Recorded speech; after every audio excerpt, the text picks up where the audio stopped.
Film की शुरुआत world war 2 के दौरान छिपाए गए एक रहस्यमयी खजाने से होती है। जापानी सैनिकों ने इस खजाने को एक द्वीप पर छिपाया था जिसकी तलाश आज भी जारी है। समस्या सिर्फ इतनी थी कि उसे खोजने गया कोई भी इंसान कभी वापस नहीं लौटा। फिर भी कुछ लोग उसी रहस्यमयी द्वीप पर पहुंच जाते हैं। उन्हें खजाना चाहिए था, लेकिन बहुत जल्द उन्हें एहसास होने वाला था कि उस द्वीप पर कुछ ऐसा छिपा है जो किसी को जिंदा वापस नहीं जाने देता। कहानी हमें इंडोनेशिया के एक रहस्यमयी द्वीप पर ले जाती है जहाँ कुछ लोग बेहद खुश नजर आ रहे थे। वजह ये थी कि उन्हें इस द्वीप से कुछ बेहद पुरानी और कीमती चीजें मिली थीं। उनका मानना था कि अगर ये सामान ब्लैक मार्केट में बेच दिया जाए तो इसके बदले उन्हें मोटी रकम मिल सकती है। यही सोचकर पूरा ग्रुप काफी उत्साहित था। इसी दौरान ग्रुप का एक आदमी टॉयलेट जाने के लिए थोड़ा दूर चला जाता है, लेकिन तभी अचानक उसका पैर किसी चीज से टकरा जाता है। जब वो उसे उठाकर देखता है तो पता चलता है कि वो लोहे से बनी कोई अजीब सी चीज है। ध्यान से देखने पर उसे समझ आता है कि वो एक आयरन मास्क है। हालांकि आज के समय में ऐसी चीज का इस्तेमाल कोई नहीं करता, इसलिए वो सोचने लगता है कि आखिर ये यहाँ आया कहाँ से। इसी बीच उसकी नजर पास में मौजूद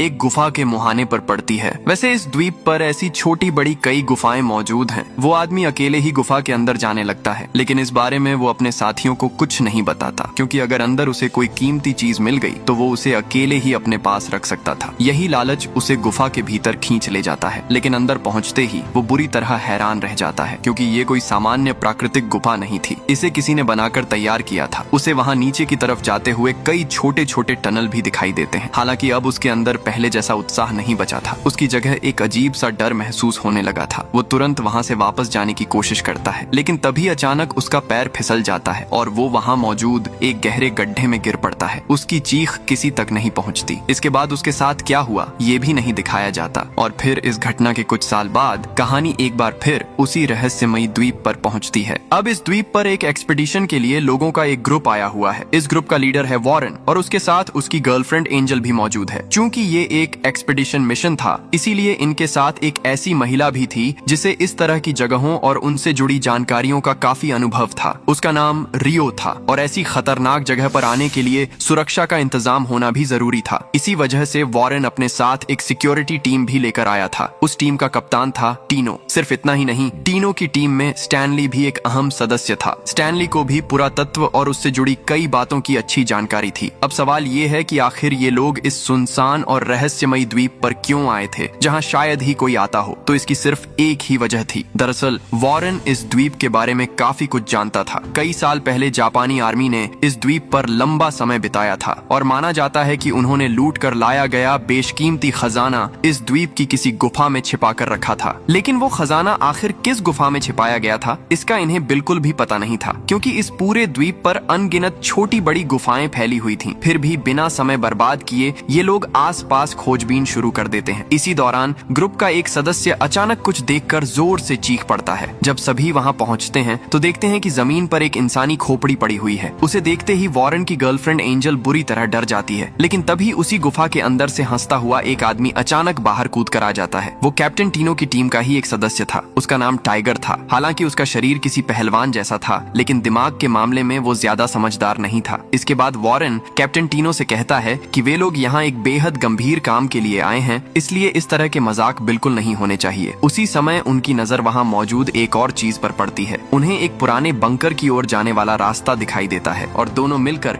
वहाँ की जांच शुरू कर देते हैं। अंदर उन्हें कई पुरानी और रहस्यमयी चीजें दिखाई देती हैं। उधर जब वॉरेन और रियो अंदर खोजबीन कर रहे होते हैं, तब बाहर खड़े कैप्टन टीनो स्टैनली से एक सवाल पूछता है। वो कहता है, क्या तुम्हें लगता है कि वॉरेन सिर्फ इन पुराने सामानों को लेने के लिए इतना पैसा खर्च करके यहाँ आया है? इस पर स्टैनली जवाब देता है, ये लोग अमीर हैं, इनके दिमाग में क्या चल रहा है ये हम कैसे जान सकते हैं। वैसे स्टैनली की बात सही थी, क्योंकि वॉरेन के इस द्वीप पर आने के पीछे और भी कई वजहें थीं। इसी बीच गुफा के अंदर जांच करते हुए वॉरेन और रियो को वहाँ 2 लाशें दिखाई देती हैं। दरअसल वहाँ सिर्फ हड्डियां ही बची थीं, लेकिन जब उन्होंने उन अवशेषों की जांच की तो उन्हें एक अहम बात पता पता चली। ये कंकाल द्वितीय विश्व युद्ध के समय के जापानी सैनिकों के थे। इसके बाद रियो वॉरेन से कहती है, वॉरेन, जैसा हमने सोचा था वैसा ही लग रहा है। यहाँ कहीं न कहीं खजाने का एक बहुत बड़ा जखीरा छिपा हुआ है। इतना तो साफ है कि जापानी सैनिकों ने यहाँ लंबे समय तक कैंप लगाया था, इसलिए पूरी संभावना है कि उन्होंने अपना छिपाया हुआ खजाना भी इसी द्वीप पर कहीं रखा होगा। ये सुनते ही वॉरेन बेहद खुश हो जाता है। इसके बाद दोनों उस छोटी गुफा से बाहर निकल आते हैं। अब उनका लक्ष्य था दूसरी गुफाओं को खोजना। उन्हें इस द्वीप के हर हिस्से की अच्छी तरह तलाशी लेनी थी, क्योंकि तभी वे उस खजाने तक पहुंच सकते थे। इसके बाद पूरा ग्रुप जंगल के बीच आगे बढ़ने लगता है। चलते चलते उन्हें एक बात समझ आती है कि आखिर द्वितीय विश्व युद्ध के दौरान जापानी सैनिकों ने इस द्वीप को ही क्यों चुना था। कारण साफ था, अगर कोई यहाँ आकर छिप जाए तो उसे ढूंढ पाना बेहद मुश्किल था। इस द्वीप के कई हिस्से इतने दुर्गम और खतरनाक थे कि वहाँ पहुँचना भी आसान नहीं था। कुछ देर बाद ये लोग एक पुरानी माइन तक पहुँच जाते हैं। अब वो माइन पूरी तरह बंद पड़ी थी। उसके कई हिस्से टूट फूट चुके थे और खंडहर जैसी हालत में थे। जब सभी उस जगह को ध्यान से देख रहे थे, तभी उनकी नजर एक विशाल लोहे के दरवाजे पर पड़ती है। दरवाजा देखते ही वॉरेन कहता है, हमें वहाँ जाकर देखना चाहिए। इसके बाद पूरा ग्रुप उस लोहे के दरवाजे की तरफ बढ़ता है। वहीं कैप्टन टीनो की टीम का टाइगर आगे आता है और पूरी ताकत लगाकर उस भारी दरवाजे को धक्का देकर खोल देता है। जैसे ही दरवाजा खुलता है, गुफा के अंदर से भयानक बदबू का एक तेज झोंका बाहर आता है। आखिर वो दरवाजा न जाने कितने सालों से बंद पड़ा था, लेकिन तभी अचानक कुछ ऐसा होता है जिसकी किसी ने उम्मीद नहीं की थी। अचानक किसी अज्ञात जगह से उन पर गोली चला दी जाती है। सब कुछ इतनी तेजी से होता है कि पूरा ग्रुप एक पल के लिए बुरी तरह घबरा जाता है और उसी वक्त कैप्टन टीनो फौरन वॉरेन को बचाने के लिए उसकी तरफ दौड़ पड़ता है। दरअसल कैप्टन टीनो का काम ही वॉरेन की सुरक्षा करना था, इसलिए वो सबसे पहले उसे बचाने की कोशिश करता है। उधर जो लोग उन पर छिपकर गोली चला रहे थे वो कोई सैनिक नहीं बल्कि इस इलाके के स्थानीय गुंडे थे। उनकी संख्या काफी ज्यादा थी, इसलिए सीधी लड़ाई में उन्हें हराना लगभग नामुमकिन था। कैप्टन टीनो तुरंत समझ जाता है कि सबसे जरूरी काम सभी लोगों को सुरक्षित जगह पर पहुंचाना है और इसके लिए उसके पास सिर्फ एक ही रास्ता था। वो था अभी अभी खुले उस गुफा के अंदर जाना। इसके बाद टीनो तेजी से वॉरेन, उसकी गर्लफ्रेंड एंजल और बाकी सभी लोगों को गुफा के अंदर ले जाने लगता है। लेकिन तभी ऊपर मौजूद हमलावरों में से एक आदमी एक ग्रेनेड निकालकर नीचे फेंक देता है। वो ग्रेनेड सीधे गुफा के मुहाने के पास आकर गिरता है और जोरदार धमाके के साथ फट जाता है। धमाके की वजह से बड़ी बड़ी चट्टानें टूटकर गुफा के प्रवेश द्वार पर आ गिरती हैं। हालांकि तब तक लगभग सभी लोग गुफा के अंदर पहुंच चुके थे, लेकिन कैप्टन टीनो की टीम का एक सदस्य इस हादसे की चपेट में आ जाता है। उसका नाम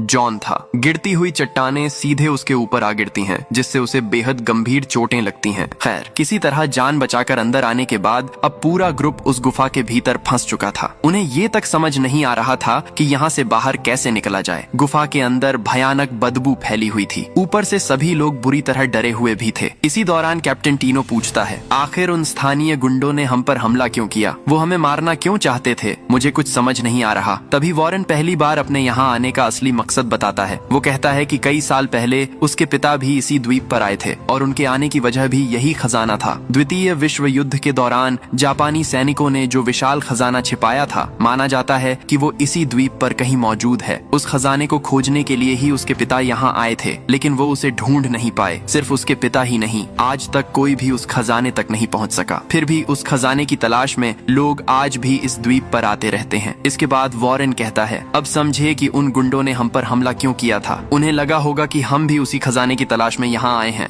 उन्हें लगा कि हम इस खजाने को लेने आए हैं, इसलिए उन्होंने हम पर गोली चलाई। हालांकि सच तो ये था कि वॉरेन खुद भी उसी खजाने की तलाश में वहाँ आया था। ये बात सुनते ही कैप्टन टीनो गुस्से में आ जाता है। वो कहता है, आप ये क्या कह रहे हैं? आपने तो हमें बताया था कि ये सिर्फ एक एक्सपीडिशन है, लेकिन अब मेरी टीम का एक आदमी मौत से लड़ रहा है। इन सब के जिम्मेदार आप हैं। अब हम आपके इस मिशन का हिस्सा बनकर आगे नहीं चल सकते। हमारा एकमात्र लक्ष्य अब यहाँ से सुरक्षित बाहर निकलना है। लेकिन समस्या ये थी कि जिस रास्ते से वे अंदर आए थे, वहाँ से अब वापस जाना नामुमकिन था। उन्हें बाहर निकलने के लिए कोई दूसरा रास्ता ढूंढना ही था। इसके बाद सभी लोग आगे बढ़ने लगते हैं। चलते चलते वे देखते हैं कि जो जगह अब तक सिर्फ एक साधारण टनल लग रही थी, उसका रूप अचानक बदलने लगता है। चारों तरफ विशाल हॉल दिखाई देने लगते हैं। ये देखकर पूरा ग्रुप हैरान रह जाता है, क्योंकि अब साफ हो चुका था कि ये सिर्फ एक गुफा नहीं थी, बल्कि ये एक पूरा अंडरग्राउंड बेस था। इसके बाद जब वे लोग आगे बढ़ते हैं तो हर नई चीज उन्हें और ज्यादा चौंका देती है। इसके बाद वे लोग आगे बढ़ते हैं। कुछ दूर जाने पर उन्हें एक बहुत बड़ा गड्ढे जैसा हिस्सा दिखाई देता है। उसके दूसरी तरफ फिर एक और गुफा नजर आती है। वहां तक पहुंचने के लिए उस गहरे गड्ढे के ऊपर लकड़ी का एक पुराना झूलता हुआ पुल बना हुआ था। हालांकि उसे देखकर सभी को थोड़ा डर लग रहा था, फिर भी कैप्टन टीनो सबसे पहले उस पुल पर कदम रखता है। पुल काफी पुराना था, इसलिए उसे डर था कि कहीं ये टूटकर नीचे न गिर जाए, लेकिन किस्मत से ऐसा कुछ नहीं होता। इसके बाद कैप्टन टीनो आगे आगे चलने लगता है और बाकी सभी लोग उसके पीछे आने लगते हैं। लेकिन जैसे ही वे लोग पुल के बीच में पहुंचते हैं, तभी अचानक कुछ अजीब होता है। वहां लगे बल्ब अपने आप जल उठते हैं। ये देखकर पूरा ग्रुप दंग रह जाता है, क्योंकि इतने साल पुरानी इस गुफा के अंदर आखिर ये लाइटें कैसे जल सकती थीं? क्या यहाँ अब भी बिजली मौजूद थी? यही सवाल अब सभी के दिमाग में घूम रहा था। अब वहाँ मौजूद हर इंसान के मन में ढेर सारे सवाल थे, लेकिन उन सवालों का जवाब देने वाला वहाँ कोई नहीं था। इसलिए सभी लोग उन बातों को मन में रखकर पुल पार करते हैं और दूसरी तरफ पहुँच जाते हैं। जैसा पहले बताया गया था, वो जगह बाहर से एक छोटी सी गुफा जैसी दिख रही थी, लेकिन अंदर जाने पर पता चलता है कि वो असल में एक स्टोरेज स्पेस था। वहाँ कई शेल्फ रखे हुए थे, लोहे के बड़े बड़े बक्से थे और कई टेबल भी मौजूद थीं। जब सभी लोग आसपास देखते हैं तो उन्हें वहाँ ढेर सारी कांच की बोतलें दिखाई देती हैं। उन बोतलों में अलग अलग तरह के केमिकल भरे हुए थे। हर कोई उन चीजों को ध्यान से देख रहा था, लेकिन रियो की नजर एक खास चीज पर जाकर टिक जाती है। वो एक अजीब तरह का मास्क था। उसे देखते ही रियो कहती है, ये कोई साधारण मास्क नहीं है जिसे यहाँ काम करने वाले मजदूर पहनते हों। ऐसे मास्क आमतौर पर लैब में एक्सपेरिमेंट करने वाले साइंटिस्ट इस्तेमाल करते हैं। फिर वो आगे कहती है, इसका मतलब ये जगह सिर्फ एक माइन नहीं थी, ये एक रिसर्च लैब भी थी, और सच कहूँ तो मुझे यहाँ कुछ न कुछ गड़बड़ जरूर लग रही है। इसके बाद रियो बाकी लोगों से कहती है, तुम लोग इस पूरी जगह को ध्यान से चेक करो, देखो शायद हमें यहाँ कोई और अहम चीज मिल जाए। रियो उनसे कहती है, अगर तुम्हें कोई भी महत्वपूर्ण चीज मिले तो मुझे जरूर बताना। इसके बाद सभी लोग अलग अलग जगहों पर खोजबीन शुरू कर देते हैं। उन्हें वहाँ से काफी जानकारी मिलती है। कुछ पुरानी तस्वीरें, कई दस्तावेज और दूसरे रिकॉर्ड भी मिलते हैं। रियो उन तस्वीरों को ध्यान से देखती है और दस्तावेज पढ़ने लगती है, लेकिन जैसे जैसे उसे सच्चाई पता चलती है, वो बुरी तरह सन्न रह जाती है। उसे समझ आ जाता है कि ये जगह आखिर क्या थी और यहाँ क्या किया जाता था। दरअसल द्वितीय विश्व युद्ध के दौरान जापानी सैनिक अपने दुश्मनों को पकड़कर इस जगह पर लाते थे। इसके बाद उन लोगों पर तरह तरह के खतरनाक प्रयोग किए जाते थे। नए नए केमिकल उनके शरीर में इंजेक्ट किए जाते थे। उन पर जेनेटिक स्टडीज की जाती थी। सच कहें तो उन लोगों को यहाँ बेहद क्रूर तरीके से टॉर्चर किया जाता था, क्योंकि ये एक्सपेरिमेंट्स इतने दर्दनाक थे कि उन्हें सह पाना लगभग नामुमकिन था। रियो उन दस्तावेजों में लिखी सारी बातें पूरी भी नहीं पढ़ पाती। वो इतना सब देखकर और पढ़कर बुरी तरह डर जाती है। उसे एहसास हो जाता है कि कई साल पहले ये जगह किसी नरक से कम नहीं थी। उस दौर के जापानी सैनिक और साइंटिस्ट्स दुनिया की नजरों से छिपकर यहाँ ऐसे भयानक एक्सपेरिमेंट किया करते थे जिनकी कल्पना करना भी मुश्किल था। इस दौरान कैप्टन टीनो कहता है, आखिर ये खजाने वाली कहानी किसने फैलाई थी? मुझे नहीं लगता कि इसमें कोई सच्चाई है। अब तक वॉरेन को भी काफी कुछ समझ आ चुका था। उसे एहसास होने लगा कि शायद कैप्टन टीनो सही कह रहा है। संभव है कि यहाँ वैसा कोई खजाना कभी था ही नहीं, जैसा लोगों ने कहानियों में बताया था। इसके बजाय ये जगह बेहद खतरनाक और डरावनी थी। इसलिए वॉरेन कहता है कि उन्हें जितनी जल्दी हो सके यहाँ से निकलने का रास्ता ढूंढना चाहिए। उधर उसी समय कमरे के बाहर पहरा दे रहा टाइगर अचानक कुछ अजीब महसूस करता है। उसे ऐसा लगता है जैसे कोई उसके पीछे खड़ा होकर उसे देख रहा हो। एक पल के लिए ऐसा दिखाई देता है मानो मास्क पहने कोई रहस्यमयी शख्स उसे घूर रहा हो। हालांकि उसका चेहरा साफ दिखाई नहीं देता। जैसे ही टाइगर को ये एहसास होता है, वो तुरंत पीछे मुड़कर देखता है, लेकिन वहाँ उसे कोई भी नजर नहीं आता। उधर कमरे के अंदर रियो अपनी खोजी हुई सारी जानकारी बाकी लोगों को बताने लगती है। वो कहती है, ये जगह वैसी बिल्कुल नहीं है जैसी हम समझ रहे थे। कई साल पहले ये एक बहुत बड़ा हॉस्पिटल था और बाद में इसे एक गुप्त रिसर्च फैसिलिटी में बदल दिया गया था। बाद में इस जगह को एक लैब में बदल दिया गया था। यहाँ बड़ी संख्या में लोगों को लाकर उन पर बेहद क्रूर एक्सपेरिमेंट्स किए जाते थे। अगर साफ शब्दों में कहें तो ये एक्सपेरिमेंट्स जेनेटिक स्टडीज से जुड़े हुए थे। उनका मकसद एक सामान्य इंसान को किसी दूसरी प्रजाति के जीव में बदलना था। इसके बाद रियो कहती है, हम यहाँ सोना ढूंढने आए थे, लेकिन अब तक मुझे ऐसा एक भी सबूत नहीं मिला है जिससे साबित हो कि यहाँ सच में कोई खजाना छिपा हुआ है। तभी ग्रुप के कुछ दूसरे लोग जवाब देते हैं, ऐसा भी नहीं है कि हम पूरी तरह यकीन से कह सकें कि यहाँ सोना नहीं है। हमें अभी तक ऐसा कोई सबूत भी नहीं मिला जो ये साबित करे कि खजाना यहाँ नहीं है, इसलिए अभी भी उम्मीद बाकी है। अगर हम थोड़ा और तलाश करें तो शायद हमें वो खजाना मिल जाए। ये बात सुनकर कैप्टन टीनो उनकी तरफ देखता है और कहता है, तुम लोगों को आखिर हो क्या गया है? सोचो, हम यहाँ किस मकसद से आए थे और अभी किस हालत में फंसे हुए हैं। बेकार के कामों में पड़ने की जरूरत नहीं है। कैप्टन टीनो उन्हें साफ तौर पर चेतावनी देता है, लेकिन इंसान आखिर इंसान ही होता है। जब बात सोने, दौलत और बेशुमार खजाने की हो तो कई बार समझदारी भी पीछे छूट जाती है, और यहाँ मौजूद कुछ लोगों के साथ भी अब बिल्कुल यही हो रहा था। कैप्टन टीनो कहता है, ठीक है, अगर किसी के मन में अभी भी सोना ढूंढने का ख्याल चल रहा है तो उसे यहीं भूल जाओ, हम अब यहाँ ज्यादा देर नहीं रुक सकते हैं। लेकिन तभी वॉरेन उसकी बात काटते हुए कहता है, ऐसा भी तो नहीं है कि हम 100% यकीन से कह सकें कि यहाँ सोना नहीं है, और वैसे भी तुम सब लोग यहाँ मेरे पैसे पर आए हो। मैंने इस एक्सपीडिशन पर काफी पैसा खर्च किया है, इसलिए मैं बिना खजाना ढूंढे यहाँ से वापस नहीं जाऊंगा। वो आगे कहता है, हम इतनी दूर तक आए हैं तो क्यों ना इस पूरी जगह की अच्छी तरह तलाशी ले ली जाए, और एक बात और, अगर यहाँ सच में सोना मिला तो उस पर सिर्फ मेरा हक होगा। लेकिन वॉरेन की बात सुनकर भी कैप्टन टीनो का फैसला नहीं बदलता। उसे खजाने की तलाश में और अंदर जाने में बिल्कुल भी दिलचस्पी नहीं थी। इसी वजह से कैप्टन टीनो, रियो और गंभीर रूप से घायल जॉन वहीं रुक जाते हैं। वहीं दूसरी तरफ बाकी सभी लोग इस उम्मीद में आगे बढ़ जाते हैं कि शायद कहीं न कहीं उन्हें सोना मिल जाए। अब वहाँ सिर्फ रियो,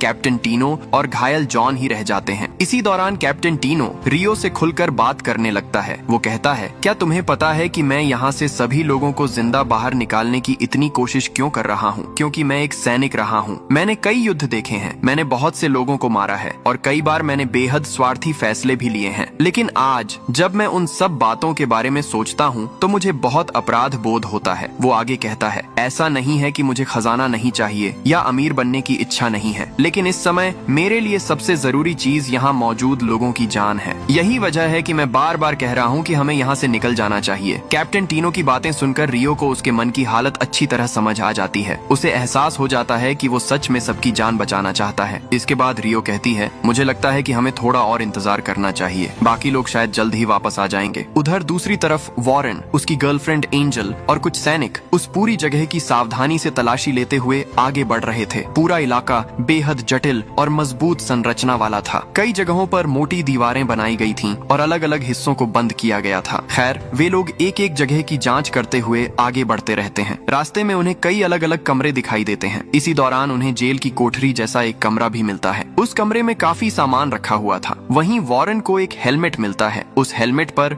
यूएस मिलिट्री लिखा हुआ था। ये देखकर उन्हें एहसास होता है कि कई साल पहले शायद अमेरिकी सैनिक भी इस जगह पर आए थे, और संभव है कि जापानी सैनिक उन्हें पकड़कर यहाँ लाए हों। लेकिन उनके साथ आखिर क्या हुआ था, इसका जवाब अब भी किसी के पास नहीं था। इसके बाद वे लोग आगे बढ़ते रहते हैं। कुछ देर बाद उन्हें एक और बड़ा दरवाजा दिखाई देता है। वो एक स्टोरेज रूम था। जैसे ही वे लोग उसका दरवाजा खोलकर अंदर जाते हैं, उन्हें वहाँ काफी सारा सामान दिखाई देता है। वहाँ रखी हुई शेल्फों पर उन्हें कई बड़े बड़े कांच के जार दिखाई देते हैं। लेकिन जब वे उन जारों को ध्यान से देखते हैं तो उनके होश उड़ जाते हैं, क्योंकि उनमें कोई साधारण चीज नहीं रखी थी। उनके अंदर इंसानी शरीर के हिस्से और अलग अलग अंग सुरक्षित रखे गए थे। वहाँ ऑपरेशन करने के लिए इस्तेमाल होने वाली टेबलें भी थीं। सर्जरी में इस्तेमाल किए जाने वाले कई उपकरण और औजार भी मौजूद थे। साथ ही वहाँ बहुत सारी किताबें और रिकॉर्ड रखे हुए थे, जिनमें इन एक्सपेरिमेंट से जुड़ी जानकारी लिखी हुई थी। ये सब देखकर सभी के मन में डर पैदा होने लगता है। अब ये साफ हो चुका था कि यहाँ कोई साधारण प्रयोग नहीं किए गए थे। यहाँ इंसानों को किसी दूसरी प्रजाति के जीव में बदलने की कोशिश की जा रही थी। उन किताबों में दर्ज बातें इतनी भयानक थीं कि उन्हें पढ़कर हर कोई सिहर उठता है। ये सब देखने के बाद लगभग सभी सैनिक डरे हुए खड़े रह जाते हैं। लेकिन वॉरेन और उसकी गर्लफ्रेंड एंजल का ध्यान अब भी किसी और चीज पर था। उनके मन में सिर्फ एक ही सवाल घूम रहा था, आखिर वो खजाना कहाँ छिपा हुआ है। इतना सब देखने के बाद भी वे ये मानने को तैयार नहीं थे कि यहाँ कोई खजाना नहीं है। उनकी लालच अब भी खत्म नहीं हुई थी। इसी लालच की वजह से वे लोग यहाँ से बाहर निकलने का रास्ता ढूंढने के बजाय अब भी खजाने की तलाश में आगे बढ़ते जा रहे थे। तभी अचानक उन्हें कहीं से एक अजीब सी आवाज सुनाई देती है।